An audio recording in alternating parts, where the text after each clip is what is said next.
ছবিতে আপনারা যে বিমানগুলোকে দেখছেন তা আমাদের F7 ফাইটার বা ইন্টারসেপ্টরের বহর। বাংলাদেশ বিমান বাহিনীর সবচেয়ে পছন্দের বিমান বলা যায় এই বিমানকে।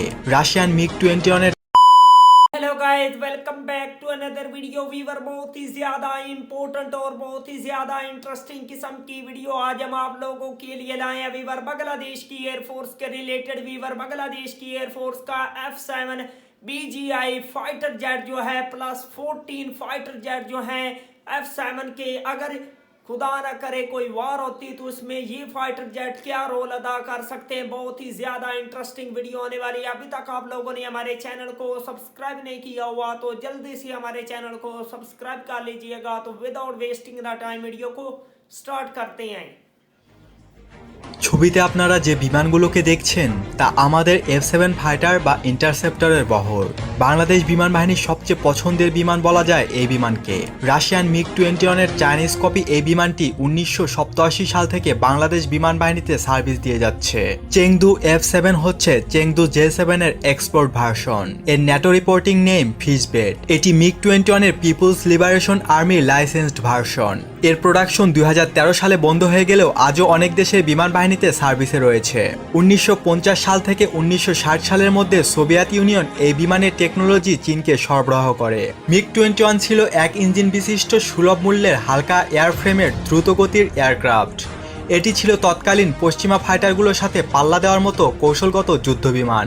1987 সালে সর্বপ্রথম এরশাদ সরকার চীন থেকে 30+ F7MB ফাইটার এয়ারক্রাফট ক্রয় করে। 2006 সালে তৎকালীন বিএনপি সরকার 16টি F7BG যুদ্ধবিমান কেনে। আর সর্বশেষে 2013 সালে আওয়ামী লীগ সরকার এই মডেলের বিমানের সর্বশেষ এবং সর্বাধুনিক ভার্সন F7BGI ক্রয় করে। মজার ব্যাপার হচ্ছে আমরা এই বিমানের সর্বশেষ কাস্টমার এবং আমাদের পরে এই বিমানের প্রোডাকশন বন্ধ হয়ে যায়। 1987 থেকে 2013 সাল পর্যন্ত প্রায় 65+ এই মডেলের বিমান বাংলাদেশ বিমান বাহিনীতে যুক্ত হয়েছে এবং বর্তমানে 40+ অ্যাক্টিভ রয়েছে। এই বিমানগুলো বাংলাদেশ বিমান বাহিনীর 3টি স্কোয়াড্রন দ্বারা পরিচালিত হয়। Squadron 5 the supersonic defender F7BG, squadron 25 the trendsetters F7MB, squadron 35 the thunder cats F7BGI। Bangladesh বিমান বাহিনীর F7 সিরিজের যুদ্ধ বিমানগুলো নিয়ে আমরা অনেকেই নাক কুচকাই, অনেকে আবার তাচ্ছিল্য করে আদিম যুগের মুরিট্টিনও বলে। তবে বাস্তবতা কিন্তু ভিন্ন। MiG-21 এর চীনা লাইসেন্সড ভার্সন এই F7 গুলো এখনো অনেক দেশে বিমান বাহিনীতে সার্ভিস দিয়ে চলেছে। সবার এই ভুল ধারণাকে বন্ধ করতে আজ একটু আলোচনা করব কি রয়েছে আমাদের F7 গুলোয় এবং এর দ্বারা কি কি করা সম্ভব। চলুন ইন্ট্রোর মাধ্যমে শুরু করা যাক।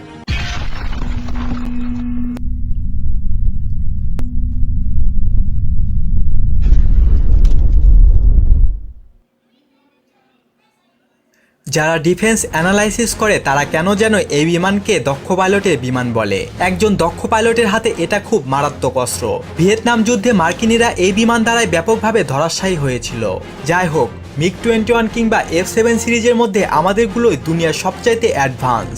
বাংলাদেশ বিমান বাহিনী চায়না থেকে এই বিমান কেনার সময় নিজেদের প্রয়োজন মতো আপগ্রেড করে নেয়। বিজি শব্দের হচ্ছে বাংলাদেশ গাইডেড এবং BGI শব্দের ফুল স্পেলিং হলো বাংলাদেশ গাইডেড ইমপ্রুভমেন্ট।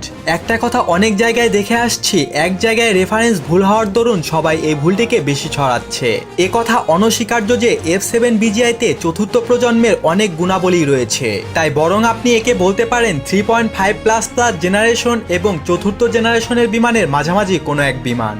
আগেই বলেছি F7 BGI F7 সিরিজের সবচেয়ে উন্নত বিমান। যদিও এটার বেস MiG-21, তবুও MiG-21 থেকে বহুগুণে উন্নত এবং এর এয়ারফ্রেমও MiG-21 এর থেকে অনেক উন্নত। তবে আপনি কিভাবে বুঝবেন BGI কিংবা BG ভার্সনের এই বিমানটা উন্নত কিনা? সেটা জানতে হলে আপনি যেতে পারেন ডিফেন্স রিলেটেড চায়না ফোরামে। বর্তমানে আমাদের বিমান বাহিনীতে 42টি চেংদু F7 BGI BGMB যুদ্ধ বিমান সার্ভিস দিচ্ছে, যার ভেতর 16টি F7 BGI আর 16টি F7 BG। F7 তৃতীয় প্রজন্মের যুদ্ধ বিমান হলেও F7 BGI F7 BG কিন্তু 3.5++ জেনারেশনের যুদ্ধ বিমান, কারণ এর কাঠামো একই থাকলেও ভিতরের প্রায় সবকিছুই আপগ্রেডেড। MiG-21 অথবা F7 উভয় সিরিজের থেকে সবচেয়ে উন্নত বিমান এটি। F7 বিজিআইতে রয়েছে x band KLJ-6F fire control radar, যার রেঞ্জ 86+ কিলোমিটার, যা বিভিআর রেঞ্জের কাছাকাছি। এই রাডারটি একই সাথে 6টি টার্গেট ট্র্যাক এবং একই সময়ে 2টিতে মিসাইল ফায়ার করতে সক্ষম। এছাড়াও এতে সংযোজিত রয়েছে অত্যাধুনিক হেলমেট মাউন্টেড সাইট এবং হেড আপ ডিসপ্লে, যার ফলে পাইলট অনেক তথ্য হেলমেটেই পেয়ে যায়, ফলে অ্যাটাকে যেতে অনেক অ্যাডভান্টেজ পাওয়া যায়। F7 বিজিআইতে রয়েছে সম্পূর্ণ গ্লাস ককপিটে রয়েছে 3টি মাল্টিফাংশনাল ডিসপ্লে ও একটি হোটাস কন্ট্রোল স্টিক, যার ফলে একদিকে অধিক তথ্য বিশ্লেষণ সহ কন্ট্রোল স্টিকের মাধ্যমে অনেক কাজ সম্পন্ন করা যায়। এছাড়াও বিজিআইতে ব্যবহার করা হয়েছে 82 নট থার্স্ট উৎপাদনে সক্ষম WP-14 ইঞ্জিন, যা একে ম্যাক 2.2 গতি এনে দিয়েছে। F7 বিজিআইয়ের কাঠামো আগের ভার্সনের মতো হলেও এর কিছু উইংস এবং টেইল সেকশনে কিছুটা পরিবর্তন আনা হয়েছে এর ডিজাইনে, যার ফলে বিজিআইয়ের অ্যাঙ্গেল অফ টার্ন ম্যানুভারিটি বাড়িয়ে তুলেছে। বিজিআইয়ের হার্ড পয়েন্ট কিন্তু আবার 7টি। এই হার্ড পয়েন্টগুলোতে মোট 300 কেজি সমপরিমাণ air to air missile, laser guided bomb, GPS bomb সহ ফুয়েল ট্যাঙ্ক ক্যারি করা যায়। সুতরাং বুঝতে পারছেন F7 বিজিআই কেন ফেলনা জিনিস নয়।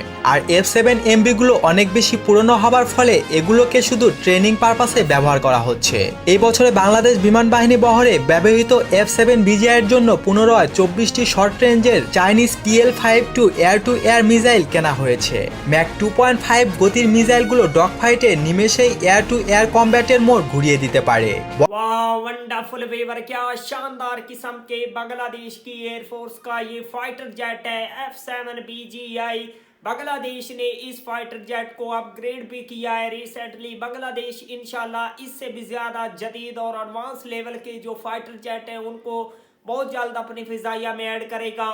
खुदा न करे अगर कोई वार होती तो उसमें बांग्लादेश के ये जो फाइटर जेट हैं F7 BGI भारत और म्यांमार को शिकस्त देने के लिए काफ़ी नहीं है। इनसे भी एडवांस लेवल के जो फाइटर जेट हैं वो बांग्लादेश को डेफिनेटली बाय करने होंगे।